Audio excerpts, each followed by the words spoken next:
Nagre-record ba ako? Ha? Nagre-record ba? Ha? Nagre-record ba? Yan o! Grabe na lang yan. Saan sila Ma'am Jack? Wala, hindi ko pa sumama. Dito. Ito. Malalim masyado. Malalim na dyan.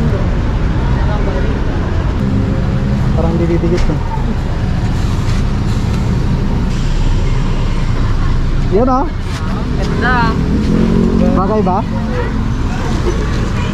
So kasama natin itong mga malulupit na to. Yes, si Ramil nagbabalik with his Temix 125. Let's go.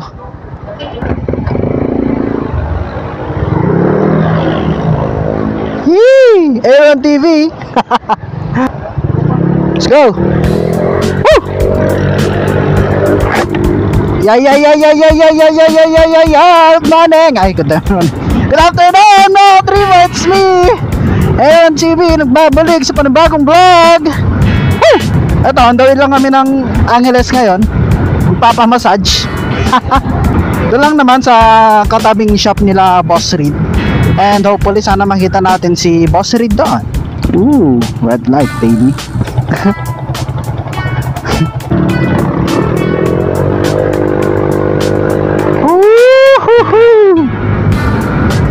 So ito, walang plano-plano. Bigla lang nagyaya ang tropa. I mean sila sir pala. Ayan, bigla silang nagyaya na pumunta doon. Wala naman sa plano to eh. Pero syempre, ito nga yung mas maganda eh. Yung mga hindi plinano, yun yung mga natutuloy. Yun ang kagandahan dun eh, di ba? Kasi kahit na planuhin mo ang isang bagay, pilit mong ina-achieve, pero kapag hindi naman nangyari, masakit! Woo! So ito, samahan nyo lang kami sa adventure na to mga katribo. At kami maggagala lang naman. Init, visor down. Woo! Oops, up, yeah. So nandito kami ngayon sa Capister lang mga katribo. Sana ay maraming mga mangyari ngayon na mga kaganapan sa ride na ito. Basta safe lang tayo, safe lang. Buti na lang walang masyadong traffic ngayon, tanghalin tapat. Shout out Imprint Customs. I ride to add a life to my days. Oh, parang naging kasama natin tong nakaklik na to ah. Shout out sa'yo, sino ka man.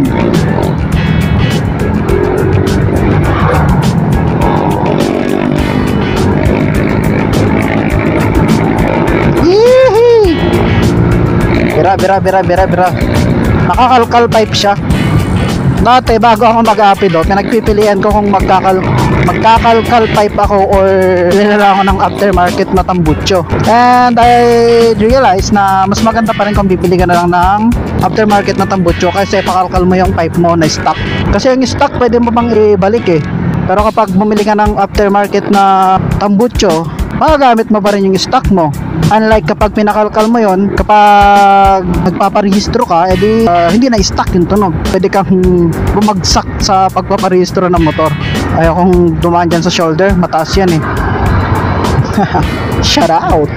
Namin yung insight ko dun sa pagpapalit ng kalkal pipe na yon. Kaya I'd rather choose na bumili na lang ng aftermarket na exhaust or tambucho kaysa na magpakalkal ng pipe, diba? Mas maganda. Ito, tamang filtering lang tayo dito mga katribo. Hihi, sarap. Wag lang sana maaksidente. Safe lang ang biyahe. Safe lang ang biyahe. Pa tayo nagpagas? Mamaya na doon. Hanap tayo ng gasan doon. Woohoo!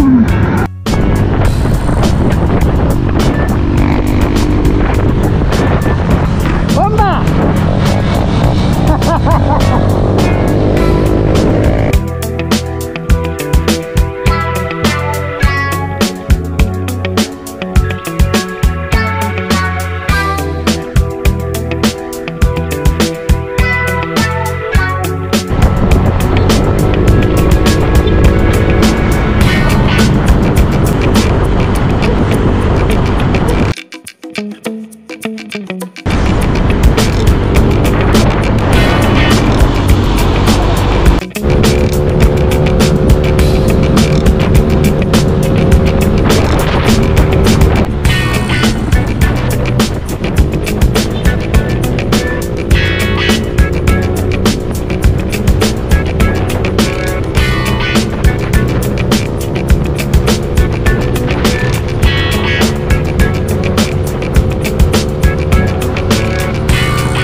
Z1000. Sarap. Cruising with the Z1000. Sarap ng Z1. Woo! Bomba, bomba, bomba. Sarap po. Laki ng gulong. Yan o, lupit. Sarap nito. Balang araw mga katribo, magkakaroon din tayo ng ganito. Di man ngayon, balang araw. Sundan lang natin. Sundan natin ang pangarap natin.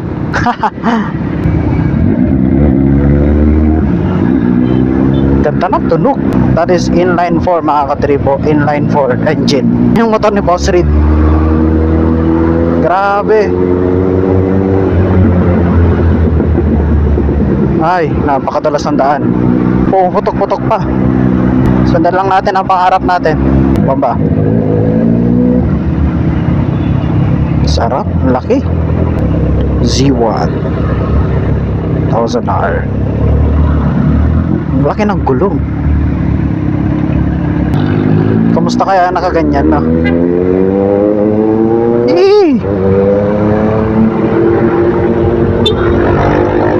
Sundan, sundan. Ang ingay. Mukhang exit na siya dito sa SCTX. Ayun. Bye-bye Z1. Ang lupit mo. Sana all. Woohoo. So dito na tayo ngayon sa Mabalacat. Katribo Cocoman. Yan nagpapakarwash si Boss Reed doon, no? Solid supporter ni Boss Reed. Shout out! Sobrang busy ng kalsada na to mga katribo. Pampanga kasi, malapit na to sa Maynila.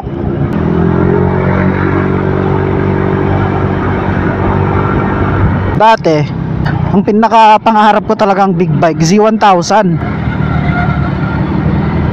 Dahil nga napapanood natin si Boss Reed na Z1000 ang gamit niya motor. Ayan, tsaka ang ganda kasi ng tunog talaga. Dati wala pa akong alam yan sa mga inline 4 na ganyan, twin cylinder, ganyan. Kasi hindi naman tayo talaga ganon kayaman para magkaroon ng mga ganong bagay, di ba? Wala pa tayong alam tungkol sa mga ganon. Basta ang ganda ng tunog, ang pino, ang lakas, yung tipong sarap na na.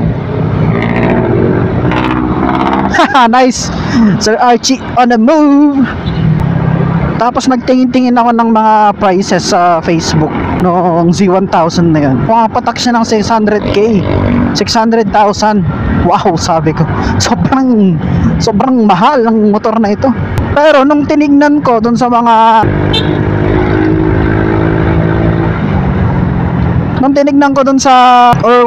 pinagkumpara ko siya dun sa mga 1000cc na motor, siya pala ang pinakamura. Hindi naman pinakamura, pinaka-affordable, pinakamababa ang presyo. And yung fact na inline 4 pa siya. So, ang ganda, 'di ba?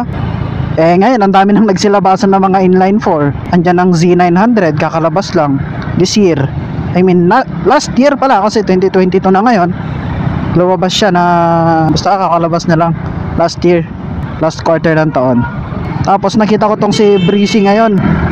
Bakit? Problema nun. Naka NK400 siya. Tapos solid din tumunog. Grabe. Sobrang lutong ng tunog dahil twin cylinder siya. Tsaka mas matipid siya sa gas. So, yan dalawang motor na yan ang pinagko-compare ko noon. NK400 tsaka Z1000. NK400 kasi di hamak na mas mura talaga siya. Kasi nasa around 200k lang siya yung second version niya na lumabas ngayon. Tapos yun nga sinasabi ko, yung last quarter ng 2021 lumabas tong Z900 na 900cc ng Kawasaki. Dito tayo ngayon sa Dao pala mga katribo. Dao, Mabalacat. Where's Ramil? Nawawala siya. Lumabas tong Z900 ngayon. Inline 4 siya. Solid ng tsura. Ang ganda talaga. Para siyang Z400. So, yung dalawang yan ng pangarap nating motor. Tatlo pala. Z900, C1000 at saka NK400. Pero feeling ko ang darating yung time na makukuha rin natin yung NK400 na yon. Expressway legal lang naman eh. Tsaka yung tunog. NK400 ako. Mura na yun eh. And I think naman kayang-kaya natin yan soon. Hindi ngayon pero soon. Biglang labas ko po ya. Ito, papasok na to sa Clark. Ito. Yan, kung makikita nyo na yung orasan na yan, yung pabilog-bilog na yan, papunta na ng Clark. Woo! No, Clark. It works like a dream. Yes sir. Darating din yung time natin, makukuha rin natin yung mga big bike na yan. Mga big bike, parang yaman. Trust the process. Kumbaga, law of attraction. So kailangan mong pagsipagan lahat ng bagay para makuha mo. Dahil hindi mo naman makukuha ang isang bagay kung hindi ka kumikilos para makuha yon. Yan yung mga knowledge of wisdom, words of wisdom na pwede kong i-impart sa inyo mga katribo, na kapag may pangarap ka, tuloy-tuloy lang hanggang sa maabot mo yon. Dahil kung mangangarap ka, siguraduhin mo na gustong gusto mo talaga yon. Kasi mahirap, mayroon bang ganon yung mangangarap ka nang hindi mo naman talaga gusto? Parang wala yata ang ganon. Parang style boss read naman ako dito kung mag-vlog. Andito na tayo ngayon sa Angeles City. Kunyari ako na lang si boss read oh. Dito lang din naman siya nagba-vlog minsan, 'di ba? Ito lang din naman yung mga place ng pinagba-vlogan niya. Pinagba-vlogan. Ako, ang nagiging motivation ko ngayon, syempre family ko, yung mahal ko si Sheena. Kung bakit tayo nagsusumikap, kung bakit tayo kumikilos para sa pangarap natin. Marami tayong mga gustong mangyari sa buhay, marami tayong mga gustong makamit, o hindi mangyayari yan kung hindi ka kikilos at biglang huminto. Bakit? Walang masama na maging masaya tayo kung ano yung meron sa atin ngayon.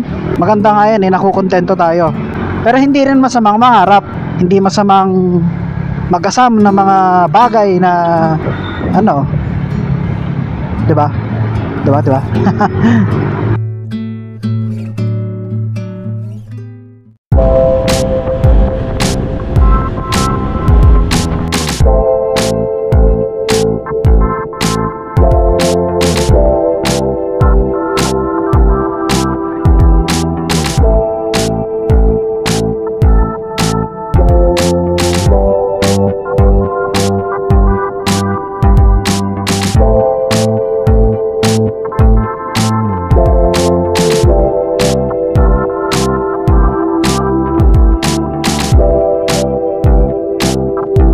Welcome to San Fernando, Pampanga.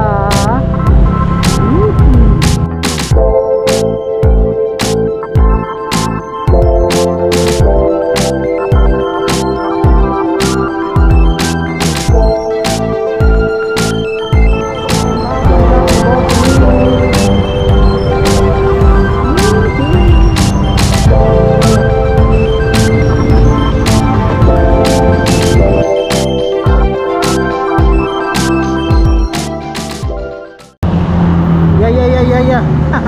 So dito tayo ngayon kala Boss Reed no? Ito yung mga kasama natin. Si Ramil in the house. Tapos syempre ayan Last ride with them. Yes ayan.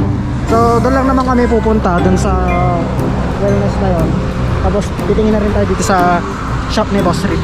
So na Tara. Saan dito? Balik. Wala si Boss Reed. Pwede kayo humingi ng sticker? Oo, pwede. Oh. Supported din si Boss Reed. Hindi, bumili kami lang. Hindi, pag bibisita dyan, pagka nagtitingin-tingin, binibigyan din ni nagtagtagat. Boss Reed. Pag nandyan siya. Hindi, kahit wala. Ano? Ay. So ito, pa-uwi na kami dahil failed yung mission namin dito. Ayan, hindi naman na tayo pumasok dito sa shop ni Boss Reed. Dahil wala naman siya. Tsaka wala naman tayong bibilin dyan. Okay. Let's go home. Pero bali hanap muna kami ng kainan ngayon dito. Gutom na daw si sir. Hey! Wala, hindi tayo nagtagumpay sa mission natin. Welcome to Angeles City. Woo! Angeles! So, dito na ngayon sa Angeles City. Wala. Merienda lang tayo dito mga katribo. Medyo nagutom na eh. Ano? Kain lang, kain. Pero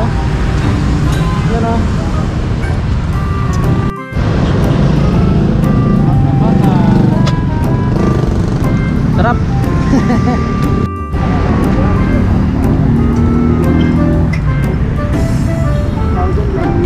Oh, yeah.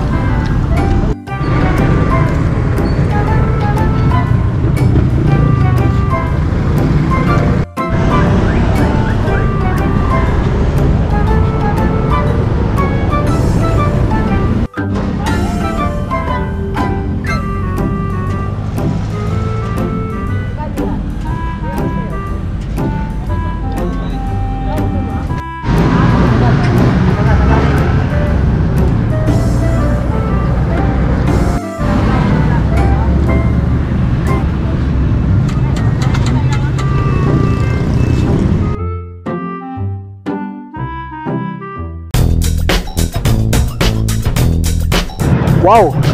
Oh, cruising! Yes, sir! Hihi! Daming sasakyan. Yes, sir! Bomba! So, ayan. Dito ko na rin siguro tatapusin yung ating vlog ngayon, mga katribo. Dahil di naman tayo nag-success dun sa mission natin ngayon. Share ko lang sa inyo yung experience ko ngayong araw. This could be the last ride na rin kasi na makakasama ko sila. Yun ba yun? Ayan o, si sir with this ADB 150. Woohoo! So, shoutout sa lahat na nakatapos ng video na to. Taas ng energy. I hope you like this adventure. And salamat din sa mga nakasama natin. Ayan, topic na naman. Ito. So, nakasama natin dito si Sir Ramil. Ayan, nagbabalik. Tapos, si Sir Archie. At saka angkas na si Sir Jodel. Yan. Like, share, subscribe to this channel. See you on the next vlog. This is me, Aaron TV, saying bye-bye. Woo! Makulit na HPG dito, boy.